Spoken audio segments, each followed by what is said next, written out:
아시는 것처럼 지난해 3월 9일 정말 통한의 패배를 했습니다. 대선에서 졌습니다. 그리고 나서 새로 원내 지도부가 꾸려졌고 저는 거기서 정무 부대표를 맡았습니다. 3월 29일이었죠. 아까 저 첫 원내 대책회의 발언이. 제가 저것을 보고를 드린 이유는 그 선거가 끝나고 정말 다들 절망의 늪에 빠져 있을 때 어떻게 해야 될 것인가 하다가 당 원내대표 요청이 있어서 정무 부대표를 맡았습니다. 그리고 제가 그로부터 한 달도 채 되지 않은 4월 20일에 탈당을 하게 됩니다. 그래서 지금 민주당 소속이 아닙니다. 제가 민주당 정무 부대표로 일을 할 때 저렇게 예상을 하고 준비를 했습니다. 저기 말씀드린 것처럼 검찰 권력을 가지고 장난을 칠 게 당선자 진영에 딱 당선되는 순간부터 저는 예견이 됐습니다.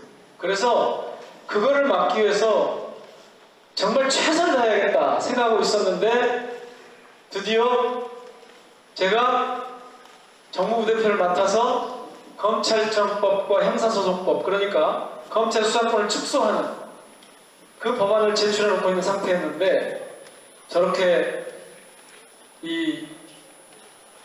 탈당을 하게 됩니다. 탈당을 하게 된 배경은 두말할 필요도 없이 제가 이제 우리가 민주당이 단독으로 강행 처리할 것이다 라고 하는 겁니다.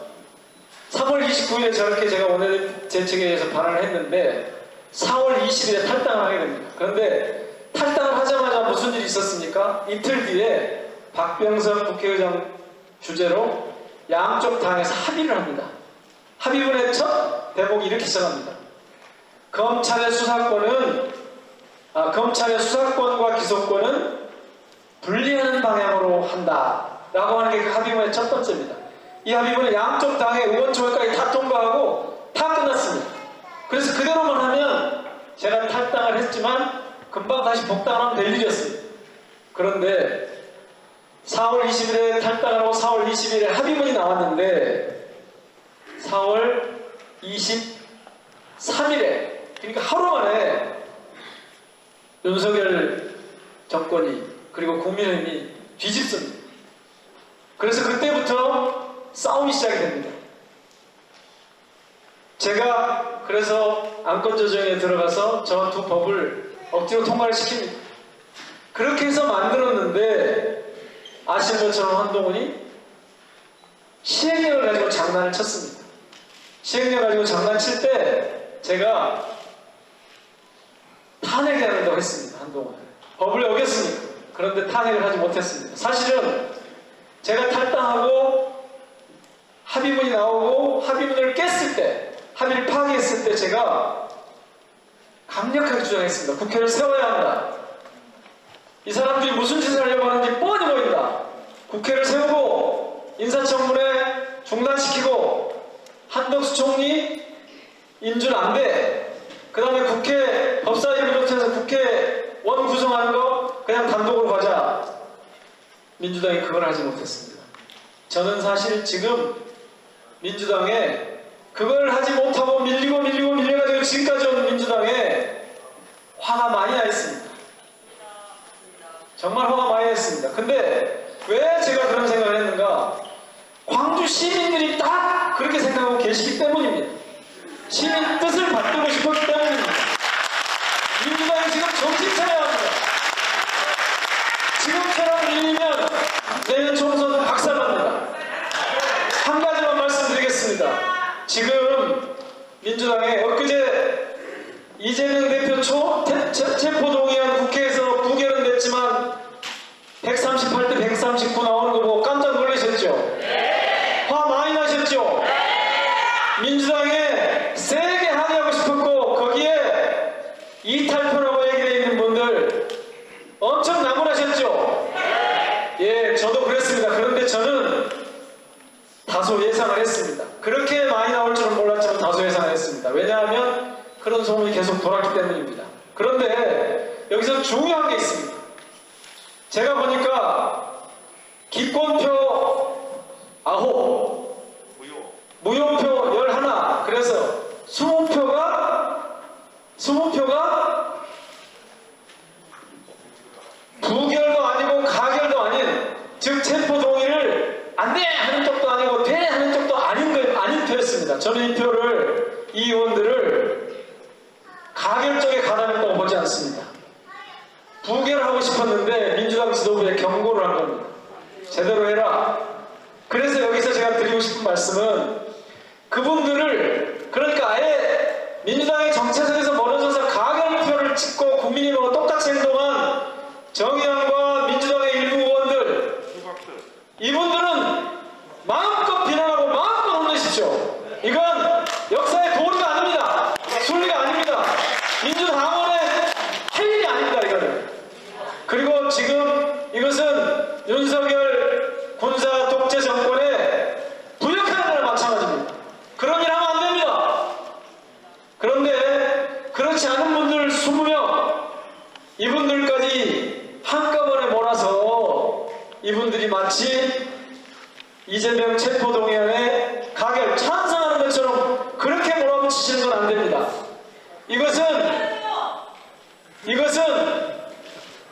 이것은 제가 확인을 해봤는데요. 이것은 우리 민주당에서 나온 얘기가 아닙니다. 지금 명단 돌아다니죠? 거기에 대부분 가짜라고 보시면 됩니다. 이거 누가 만들겠습니까? 저쪽에서 만듭니다. 저쪽에서 공작을 하는 겁니다. 왜 그러겠습니까? 민주당을 분열시키기 위해서 그러는 겁니다. 민주당의 분열 공작에 절대 넘어가면 안 됩니다. 제8당의 의미가 퇴색됩니다. 검사 독재 정권이 더 강화됩니다. 민생이 더 어려워집니다. 절대로 그 분열 책동에 넘어가면 안 됩니다. 우리는 넘어가지 맙시다. 광주 시민은 결코 국민의힘과 윤석열 검사 독재 정권의 분열 책동에 절대 넘어가면 안 됩니다. 넘어가지 맙시다. 그렇게 하자고 제가 열심히 싸우고 있습니다. 시작한 게 국정감사 때 이재명의 잘못이 아니다. 이재명 시장이 잘했다. 오히려 이거 꾸며내지 마라. 진짜 돈 먹은 거는 곽상도를 비롯한 50억 클럽이다. 그래서 그쪽에 특검해야 된다. 그쪽을 밝혀야 된다고 했었습니다. 김건희 허위 경력 가짜 논문, 이거 대한민국의 모든 사람들을, 특히 젊은이들을 학술 생태계를 파괴하고 절망으로 이끄는 아주 못된 범죄다. 특히 주가 조작, 이거는 경제범죄 중에서도 최고 악질적인 범죄입니다. 이거 다 출연해야 됩니다. 그래서 김건희 특검하자고 하는 겁니다. 한동훈 자녀 가짜 리포트 다 보셨죠? 그렇게 했었습니다. 그런데 지금 저들이, 넘어가시죠. 저들이 계속해서 더 민주당을 분열시키고 방탄국회라고 국회를 모욕하고 그러면서 우리를 코너로 몰고 가고 있습니다. 어려운 상황으로 몰고 가려고 합니다. 그래서 싸웁니다. 추모제 기억나십니까? 그게 추모입니까? 대한민국 정부가 12구 참사 때처럼 대응한 적이 있었습니까? 군사 정권에서도 이러지 않았습니다. 김영삼 정권 때도 이러지 않았습니다. 이명박, 박근혜 정권 때도 추모제 그렇게 한 거 없습니다. 자기들 잘못이 없다는 겁니다. 왜 예전에는 똑같이 파업 올렸는데 사고가 안 났습니까? 박원순 시장이, 용산구청장이 대응 제대로 했기 때문입니다. 경찰이 제대로 대응을 했기 때문입니다. 그런데 하지 않았습니다. 그래서 참사가 났습니다. 참사가 났으면 100배 사죄하고 영정 다 제대로 놓고 위패 모셔가지고 추모제를 지내야 되는 거 아닙니까? 안 했습니다. 그래서 정부가 안 하니까 국회에서라도 하자. 국회라도 해야 된다. 제안을 했더니 다행히 국회에서 추모제를 가졌습니다. 그리고 나서 저희들이 농성을 2월 1일부터 시작했습니다. 근데 알려지지 않죠? 언론이 같은 편이라 일부 언론이 조금씩 나오긴 해도 102명이나 되는 민주당과 무소속 의원들이 나서서 김건희 특검해라, 이상민 파면해라 했는데 이상민은 탄핵을 통해서 대응을 했습니다. 근데 김건희 특검은 아직도 하지 못하고 있습니다. 그래서 농성을 시작했습니다. 제가 농성하자고 앞장섰습니다.